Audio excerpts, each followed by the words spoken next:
आप देख रहे हैं सुदर्शन न्यूज। मैं हूं आपके साथ ज्योति यादव। चलिए बुलेटिन की शुरुआत करेंगे उत्तराखंड की खबरों के साथ। केदारनाथ उपचुनाव में राजनीतिक पार्टियों का जनता के बीच जाना लगातार जारी है। केदारनाथ चुनाव के दंगल के बीच एक बार फिर कांग्रेस ने केदारनाथ में आई आपदा को लेकर जनता के बीच में जाने का काम कर रही है। वहीं जिसको लेकर प्रदेश महाप्रभारी दुष्यंत कुमार गौतम का कहना है कि कांग्रेस का इतिहास रहा है कि वो आपदा में भी अवसर तलाशने का काम करती है। उन्होंने कहा कि जिस समय केदारनाथ धाम में आपदा आई थी उस समय सूबे के मुख्यमंत्री पहले आदमी थे जो आपदा का जायजा लेने के लिए केदारनाथ पहुंचे थे। उन्होंने कहा कि केदारनाथ धाम में पुनर्निर्माण का कार्य जो है वो तेजी से चल रहा है और प्रधानमंत्री नरेंद्र मोदी का केदारनाथ धाम से विशेष लगाव भी है, जिसकी वजह से आज केदारनाथ घाटी को पूरी तरह से विकसित किया जा चुका है। कांग्रेस के पास कोई मुद्दा बचा नहीं है, इसलिए वो आपदा के मुद्दे को लेकर जनता में भ्रम फैलाने का काम कर रही है। लेकिन केदारनाथ की जनता कांग्रेस के बहकावे में नहीं आने वाली। तो केदारनाथ उपचुनाव को लेकर कांग्रेस और बीजेपी आमने सामने है, एक दूसरे पर कटाक्ष भी करते हुए नजर आ रहे हैं। दोनों ही पार्टियां यहां पर दावा जो है वो करती हुई दिखाई दे रही है। बीजेपी कह रही है कि इस बार फिर से केदारनाथ उपचुनाव होने वाले हैं, जो इस सीट पर बीजेपी की प्रचंड बहुमत जीत होने वाली है। और आपको ये भी बताते चले कि आपदा में अवसर तलाश रही है कांग्रेस, ये भी बीजेपी के द्वारा बातें कही गई। आपदा में भी अवसर तलाशने का काम करती है कांग्रेस और जनता में भ्रम फैलाने का काम कर रही है। तो ये तमाम बातें जो है, ये तमाम कटाक्ष जो है, ये बीजेपी के द्वारा कांग्रेस पर की जा रही है। ठीक है, आपदा की अगर वो बात करें, कांग्रेसी लोग बात करें तो बड़ा दुर्भाग्यपूर्ण लगता है। आपदा उनके समय पे जो आपदा आई थी उन्होंने किस प्रकार से काम किया वहां की जनता भूली नहीं है। और लगातार प्रधानमंत्री के आवागमन के बाद केदारनाथ के अंदर जिस प्रकार से विकास हुआ है वहां की जनता उसको स्वीकार करती है। लेकिन कांग्रेस को आदत बन गई है, पहले भी कह रहे थे एक बार बीजेपी, एक बार कांग्रेस, एक बार बीजेपी, लेकिन जनता ने कहा नहीं बीजेपी अच्छी है, बीजेपी भी मोहर लगाने। आज भी वही सोच कर बैठे हुए हैं वो कि हम तो बैठे बैठाए जीत जाएंगे। लेकिन राजनीति क्षेत्र में सेवा परमो धर्म है, सेवा ही वाले लोग जीते हैं और देवभूमि है ये। और उन लोगों को नहीं चुनकर भेजने वाली है जिन्होंने कहा राम पैदा ही नहीं हुए, जिन्होंने कहा सनातन को कुचल देंगे। ऐसे लोगों को झूठ की राजनीति कर रहे हैं, उनको वहां की जनता नकार। उत्तराखंड की केदारनाथ सीट पर चुनाव प्रचार प्रसार अपने अंतिम दौर में है। राजनीतिक पार्टियों का जनता के बीच में जाना लगातार जारी है। सत्तारूढ़ बीजेपी और मुख्य विपक्षी दल कांग्रेस अपनी अपनी जीत के दावे करते हुए यहां साफ नजर आ रही है। वहीं चुनाव प्रचार प्रसार से लौट रहे प्रदेश प्रभारी दुष्यंत कुमार गौतम ने बीजेपी प्रदेश कार्यालय में मीडिया से बात करते हुए कहा कि केदारनाथ उपचुनाव में भारतीय जनता पार्टी की प्रचंड बहुमत से जीत होगी। केदारनाथ की जनता ने बीजेपी के पक्ष में मतदान करने का मन बना लिया है और जो सपना दिवंगत विधायक शैला रानी रावत ने केदारनाथ के लिए देखा था, उन सपनों को बीजेपी प्रत्याशी आशा नौटियाल पूरा करने का काम करेंगी।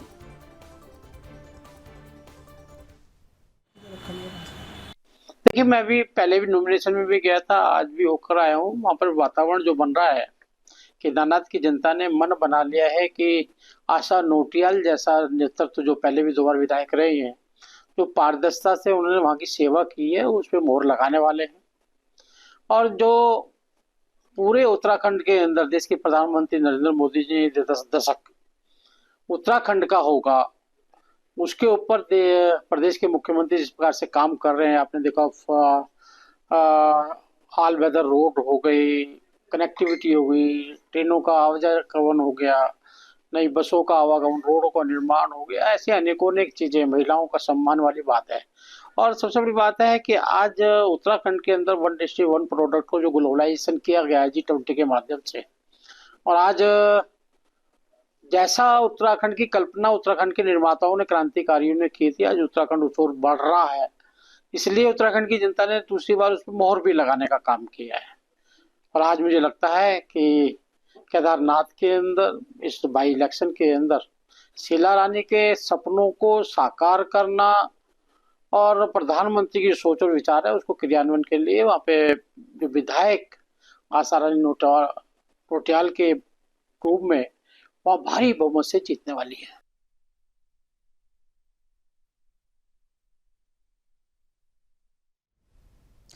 तो चलिए अब खबरों में उधम सिंह नगर जनपद की बात कर लेते हैं, जहां रुद्रपुर कोतवाली पुलिस ने फर्जी तरह से इंश्योरेंस कंपनी से क्लेम लेने के मामले में 3 इंश्योरेंस कंपनी में सर्वे करने वाले कर्मचारियों को गिरफ्तार किया। जिले के एसएसपी मणिकांत मिश्रा के द्वारा पुलिस कार्यालय में खुलासा करते हुए बताया गया कि साल 2023 में कोतवाली में मुकदमा दर्ज किया गया था, जिसमें United India insurance company limited से फर्जी तरह से 3,53,1847 रुपए का फर्जी क्लेम लेने के मामले में मुकदमा दर्ज किया गया था। पुलिस ने इस मामले में वरिष्ठ शाखा प्रबंधन अश्विनी सक्सेना और उप शाखा प्रबंधन हेमंत जनपंगी को पहले ही गिरफ्तार कर जेल भेज दिया है और इस मामले में फरार चल रहे 3 आरोपी दिनेश कुमार कटियार, सुमित गुप्ता, प्रसून कुमार दीक्षित को गिरफ्तार किया गया। पुलिस द्वारा 3 आरोपियों को न्यायालय में पेश करने की कार्रवाई भी जारी है।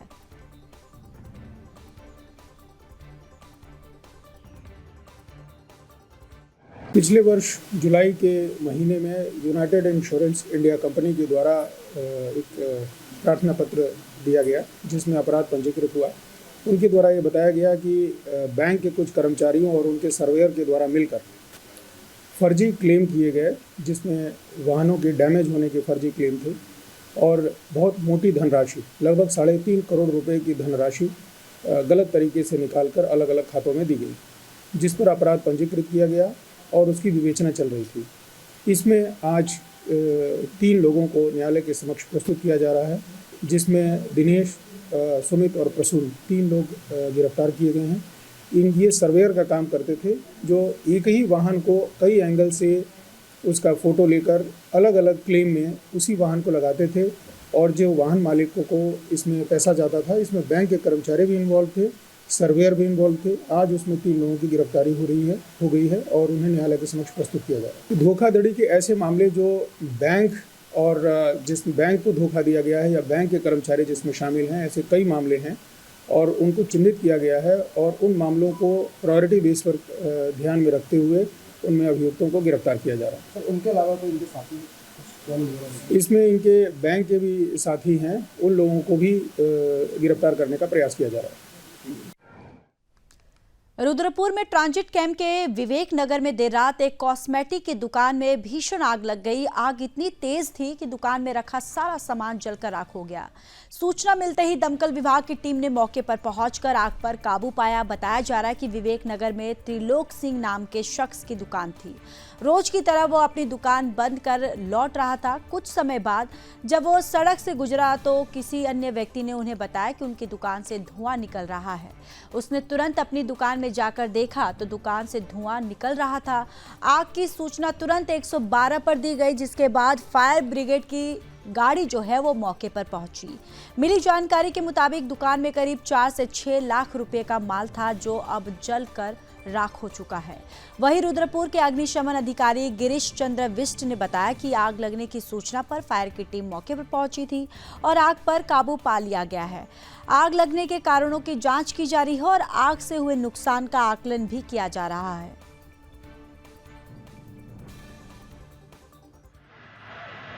हाँ, ये रात में करीब 11:12 पर हमको सूचना मिली है कि ट्रांजिट कैंप में चामुंडा मंदिर के पास कहीं आग लगी हुई है। तो तुरंत हमारे यहाँ से एक फायर यूनिट जो है फायर टेंडर गया और आग को बुझाना शुरू किया। एक कॉस्मेटिक की दुकान है, उसमें आग लगी हुई थी। तो उस आग को जो है ये बड़ी मशक्कत के बाद पूर्ण रूप से बुझाया गया और लगभग 7-8 लाख रुपए का नुकसान का अनुमान है। इसमें एक फायर टेंडर हमारा गया था, दूसरा मंगाया था तो रास्ते से वापस हो गया था। उधम सिंह नगर जिले के किच्छा में हिंदू युवा वाहिनी के प्रदेश अध्यक्ष और बीजेपी ओबीसी मोर्चा के जिला अध्यक्ष श्रीकांत राठौर को फोन पर जान से मारने की धमकी मिली है। मिली जानकारी के मुताबिक अज्ञात व्यक्ति द्वारा लगातार बीजेपी नेता श्रीकांत राठौर को जान से मारने की धमकी दी जा रही है और बीजेपी नेता की शिकायत पर किच्छा पुलिस ने मामला दर्ज कर जांच शुरू कर दी है। आपको ये भी बताते चले कि उधम सिंह नगर के किच्छा विधानसभा क्षेत्र में श्रीकांत राठौर की पहचान तेज तर्रार हिंदूवादी कार्यकर्ता के रूप में मानी जाती है। बताया जा रहा है कि अज्ञात व्यक्ति द्वारा बीजेपी नेता को जान से मारने की फोन पर धमकी दी गई। बीजेपी नेता श्रीकांत राठौर ने आरोप लगाया कि लिखित शिकायत दिए जाने के बाद पुलिस प्रशासन द्वारा उनके कोई संपर्क नहीं किया गया। उन्होंने स्थानीय पुलिस प्रशासन की कार्यप्रणाली पर भी सवाल उठाते हुए कहा कि अगर जल्द ही प्रशासन द्वारा कोई कार्रवाई नहीं की गई तो कुच्छा पुलिस के खिलाफ सैकड़ों की संख्या में कार्यकर्ताओं द्वारा कोतवाली में धरना प्रदर्शन किया जाएगा। इसके अलावा बीजेपी नेता राठौर ने आरोप लगाया कि अगर उनकी हत्या हुई तो प्रशासन को जनता के आक्रोश का सामना करने को मजबूर होना पड़ेगा। आपको ये भी बताते चले कि बीजेपी नेता राठौर ने बताया कि 30 नवंबर को उन्हें किच्छा में 51 कन्याओं का सामूहिक विवाह का कार्यक्रम आयोजित होना था, जिसमें 10,000 से अधिक लोग मौजूद थे। और इसके अलावा कार्यक्रम में उत्तराखंड के मुख्यमंत्री पुष्कर सिंह धामी सहित तमाम मंत्रीगण एवं सांसद मौजूद रहेंगे।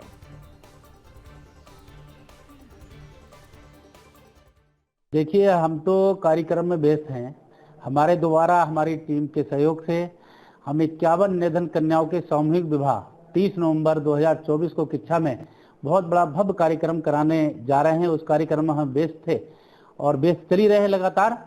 तो आज सुबह मॉर्निंग में 10 बज के कुछ मिनट पर एक कॉल आती है और कॉल नंबर मैं आपको दिखा रहा हूं आपके चैनल के माध्यम से कि ये नंबर है, इसमें 92 589 67 279, ये नंबर आप देखिए, ये नंबर है। और इस पर मेरी 3 मिनट कुछ सेकंड बात हुई है और लगातार वो मुझे कहता है कि कौन बोल रहा है, आप बताइए। मैंने कहा आपने फोन किया, आप बताइए। उसके बाद कहता है पहले तुम बताओ। मैंने बताया श्रीकांत राठौर में बात कर रहा हूं।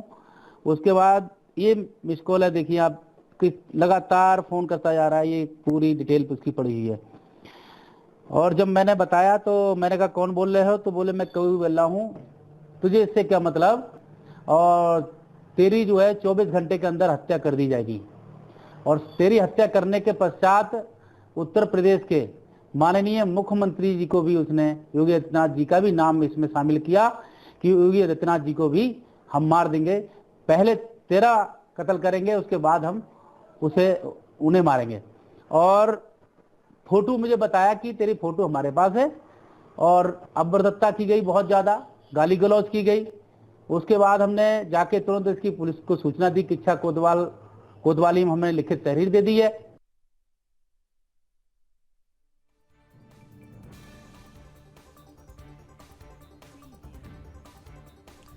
चलिए आगे बढ़ते हैं। रुद्रपुर कोतवाली पुलिस ने हनी ट्रैप के मामले में आरोपी महिला सहित उसके साथी को गिरफ्तार किया। जानकारी के अनुसार पुलिस ने काशीपुर निवासी सतनाम सिंह की तहरीर के आधार पर हनी ट्रैप का मुकदमा दर्ज किया था, जिसमें काशीपुर निवासी सतनाम सिंह ने बताया था कि रिटायर्ड शिक्षक हैं।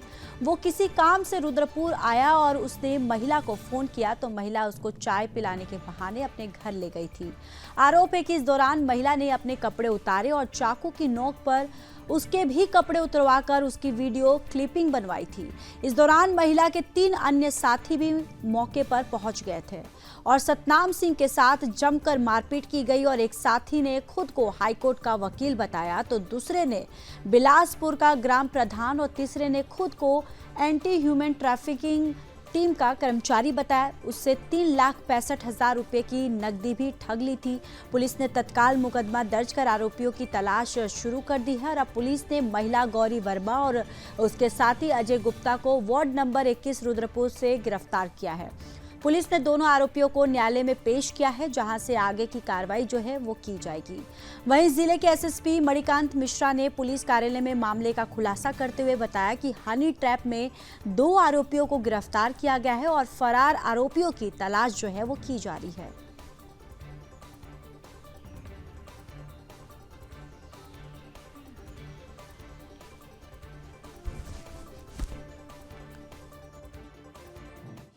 के रहने वाले एक सतनाम सिंह मेरे कार्यालय में उपस्थित हुए और उन्होंने बताया कि कुछ लोगों ने उनके साथ मिलकर एक हनी ट्रैप का केस किया और उनसे 3,65,000 रुपये एटीएम से ज़बरदस्ती निकलवा के अपने अकाउंट में डलवाया।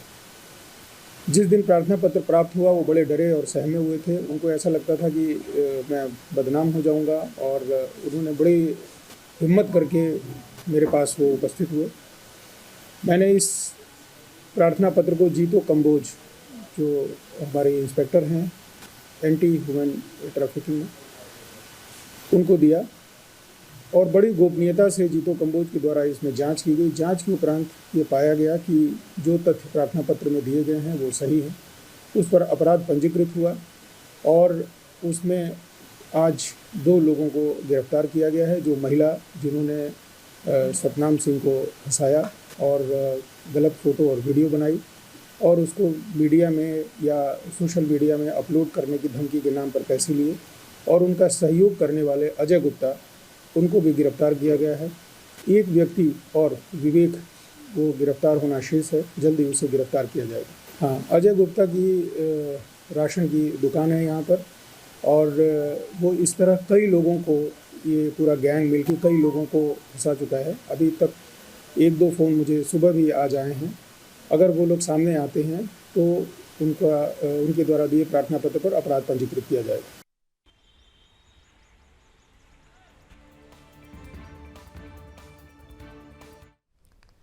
चलिए अब बात चमोली की कर लेते हैं। चमोली जिले में स्थित भगवान बद्रीनाथ धाम के कपाट आज रात शीतकाल के लिए बंद कर दिए जाएंगे। कपाट बंद करने की ये प्रक्रिया अत्यंत पवित्र और सांस्कृतिक महत्व से भरपूर है। भगवान बद्रीनाथ के कपाट रविवार रात ठीक 9:07 पर बंद होंगे। इससे पहले दिन भर विशेष पूजा अर्चना, पारंपरिक अनुष्ठान होंगे। कपाट बंद होने से पहले रावल अमरनाथ नंबुंदरी माता लक्ष्मी की सखी के रूप में स्त्री वेश धारण करेंगी, और इस परंपरा के अनुसार लक्ष्मी को मंदिर के गर्भगृह में विराजमान किया जाएगा। यह अनुष्ठान भगवान विष्णु और माता लक्ष्मी के अटूट प्रेम और शीतकाल में लक्ष्मी जी के गर्भगृह में वास करने की परंपरा का प्रतीक है। धाम के कपाट बंद होने के दिन भगवान बद्रीनाथ का फूलों से विशेष श्रृंगार किया जाता है।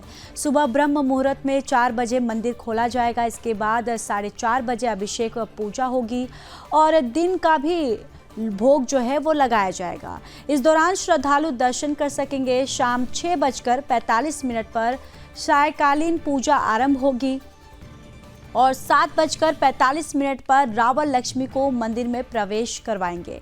इसके बाद उद्धवजी और कुबेर जी को गर्भगृह में बाहर लाया जाएगा। रात 8:10 पर भगवान की शयन आरती की जाएगी। इसके बाद कपाट बंद करने की प्रक्रिया शुरू होगी। माड़ा गांव की महिलाओं द्वारा तैयार किए गए ग्रेत कंबल को भगवान को ओढ़ाया जाएगा, और गर्भगृह में अखंड ज्योति प्रज्वलित की जाएगी। ये ज्योति पूरे शीतकाल में जलती रहेगी।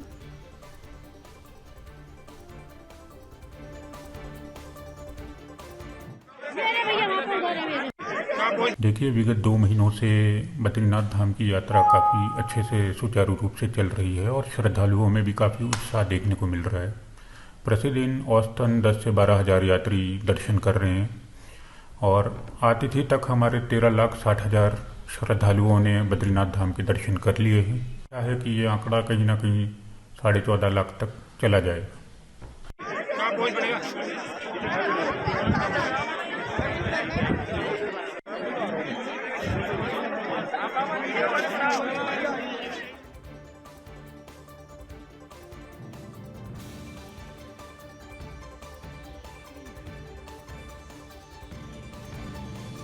तो देखिए, बद्रीनाथ धाम के कपाट जो है वो शीतकाल के लिए बंद अब हो जाएंगे, जहां जोशी मठ में बद्री विशाल जी की पूजा की जाएगी। कपाट बंद करने की प्रक्रिया जो है वो पूरी तरह से सांस्कृतिक महत्व से भरपूर होगी। केदारनाथ, गंगोत्री, यमुनोत्री धाम के कपाट जो है वो पहले से ही बंद हो चुके हैं, और अब देखिए बद्रीनाथ के कपाट जो है वो भी बंद हो जाएंगे। कपाट बंद करने की प्रक्रिया जो है वो शुरू हो गई है। माड़ा गांव की महिलाओं द्वारा तैयार किए गए कंबल जो है वो भगवान को ओढ़ाए जाएंगे, और गर्भगृह में अखंड ज्योति प्रज्वलित की जाएगी।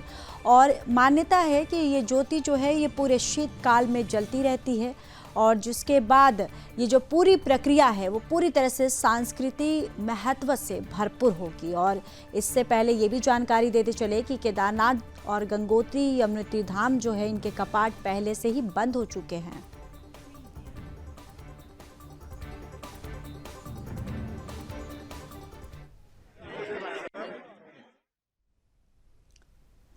सड़क सुरक्षा को लेकर एक तरफ प्रशासन की ओर से जागरूकता अभियान चलाया जा रहा है, तो वहीं कई ऐसे लोग भी हैं जो मनमानी करने से बाज नहीं आ रहे हैं। हालांकि यातायात नियमों का उल्लंघन करने वालों के साथ दून पुलिस सख्ती से निपट रही है। राजधानी देहरादून में एक बाइक पर 5 लोगों के जाने का वीडियो सोशल मीडिया पर वायरल होने के बाद पुलिस ने संज्ञान लेकर त्वरित कार्रवाई कर सभी अभियुक्तों के विरुद्ध वैधानिक कार्रवाई की है। सभी 5 लोगों को पुलिस ने पकड़कर मोटरसाइकिल को सीज कर दिया है। तो देखिए, ये खबर देहरादून से है, जहां यातायात के नियमों को पालन करने के लिए अब पुलिस प्रशासन जो है, यानी कि पुलिस जो है वो पूरी तरह से एक्शन मोड में नजर आ रही है। पुलिस यहां पर पूरी तरह से सख्त हो गई है। बाइक पर सवार 5 लोगों के खिलाफ पुलिस की जो कार्रवाई है वो देखी गई है सोशल मीडिया पर। दरअसल इन 5 आरोपियों का वीडियो जो है वो काफ़ी तेज़ी से वायरल हुआ था। बाइक सवारों की बाइक भी पुलिस ने जब्त कर ली है और इन पे कार्रवाई जो है आगे की वो की जा रही है।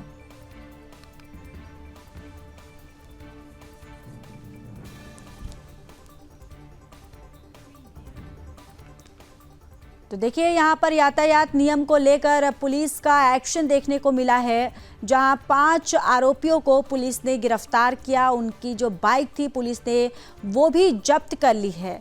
दरअसल सड़क सुरक्षा को लेकर प्रशासन जो है उस लगातार प्रशासन की तरफ से जागरूकता अभियान जो है वो चलाया जा रहा है। पुलिस जो है वो भी पूरी तरह से यहाँ पर सख्त होती हुई नज़र आ रही है। यातायात नियमों का उल्लंघन करने वालों के साथ अब दून पुलिस जो है वो सख्ती से निपट रही है। राजधानी देहरादून में एक बाइक पर 5 लोग जो है वो सवार थे और जिनका वीडियो सोशल मीडिया पर काफ़ी तेज़ी से वायरल हुआ था, जिसके बाद इस पूरे मामले का संज्ञान लिया गया और पुलिस ने त्वरित कार्रवाई करते हुए सभी अभियुक्तों के विरुद्ध वैधानिक कार्रवाई की है। सभी 5 लोगों को पुलिस ने पकड़कर मोटरसाइकिल को भी सीज कर लिया है और लगातार जो भी आगे की कार्रवाई है वो पुलिस के द्वारा जारी है।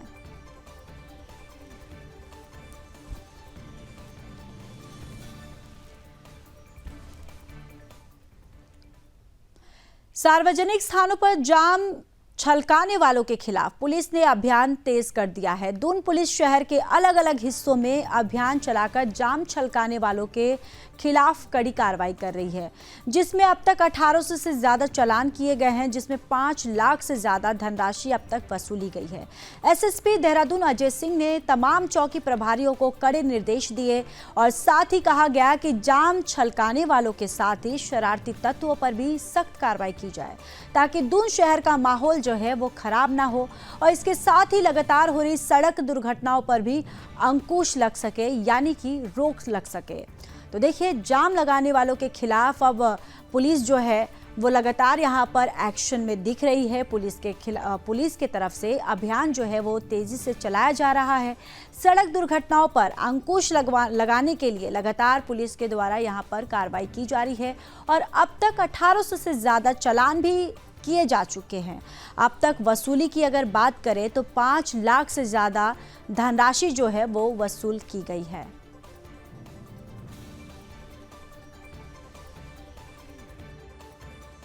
देखिए, ये जो सार्वजनिक स्थानों पर शराब पीने की शिकायत है, चूँकि आमजन जो उन रास्तों से जाते हैं, खासकर कभी टूरिस्ट जो बाहर से आते हैं उनकी शिकायत रहती है, लोकल लोग की भी रहती है कि कुछ ऐसे स्थान हैं चिन्हित जहाँ पर लोग गाड़ियों में बैठकर या खुले स्थान पर शराब या मदिरा सेवन करते हैं और जिससे आमजनों को भी असुविधा होती है। खास इसमें कोई झगड़े होने की संभावना भी रहती है। एक टोका टोकी में हॉट टॉक्स भी होती है, जिसको देखते हुए लगातार ऐसे इलाकों में जो शहर के आउटर इलाके हैं जहाँ पर से शिकायतें थी, लगातार अभियान हमारा चल रहा है और अभी हमने जो इस अभियान के तहत 1894 लोग का इसमें चालान किया, 5,85,000 रुपये का जुर्माना भी लगा है। तो देखा जाए तो इस तरह सार्वजनिक स्थानों पर मर्यादा भंग करना, चाहे ऐसे टूरिस्ट स्पॉट जहाँ पर धार्मिक स्थलों की मर्यादा भंग करना, तो इसको देखते हुए अभियान चल रहा है और ये आगे भी निरंतर जारी रहेगा।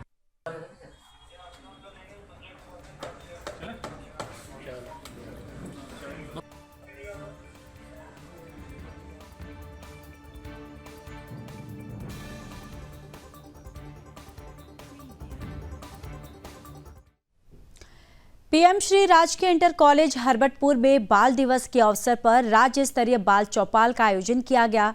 विद्यालय में बाल चौपाल के कार्यक्रम का उद्घाटन महानिदेशक विद्यालय शिक्षा झरना कमठान के द्वारा दीप प्रज्वल कर और रिबन काट कर किया गया। चौपाल में शिक्षकों और छात्रों के सहयोग से हिंदी, गणित, अंग्रेजी, पर्यावरण और सामाजिक विज्ञान के रोचक स्टॉल भी लगाए गए। इससे छात्रों को सीखने और खेलने का अनूठा अवसर प्राप्त हुआ, यानी कि एक अलग ही अवसर जो है वो प्राप्त हुआ है। बाल चौपाल कार्यक्रम में विद्यालय शिक्षक एकेडमी शोध और प्रशिक्षण की निदेशक वंदना गब्रियाल और शिक्षा अधिकारी देहरादून प्रदीप रावत और अन्य अधिकारी उपस्थित रहे। पीएम श्री राजकीय इंटर कॉलेज हरबटपुर के प्रधानाचार्य अवेंद्र बर्थावल और कार्यक्रम में आए अधिकारियों ने छात्रों को शिक्षा और विज्ञान का महत्व बताया। तो बाल दिवस के अवसर पर राज्य स्तरीय बाल चौपाल का आयोजन किया गया, जिसका दीप प्रज्वल कर और रिबन काटकर कार्यक्रम का उद्घाटन किया गया। झरना कमठान में कार्यक्रम का उद्घाटन किया गया है।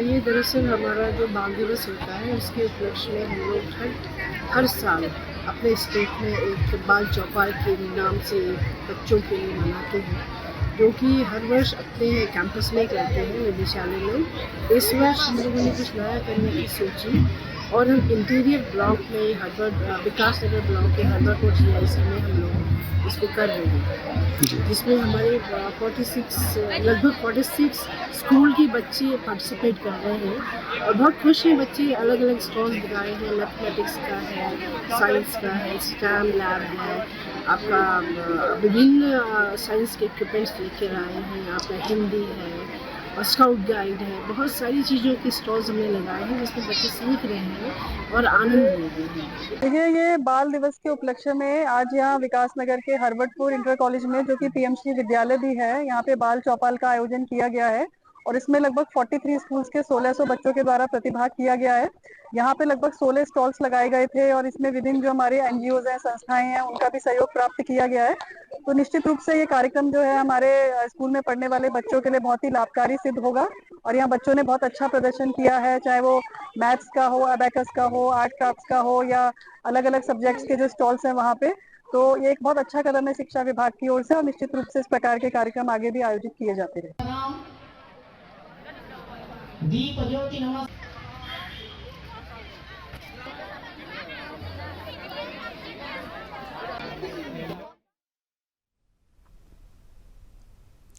उत्तराखंड के बुलेटिन में फिलहाल के लिए बस इतना ही। बाकी देश और दुनिया की तमाम बड़ी खबरों के लिए देखते रहिए सुदर्शन न्यूज़। जय हिंद।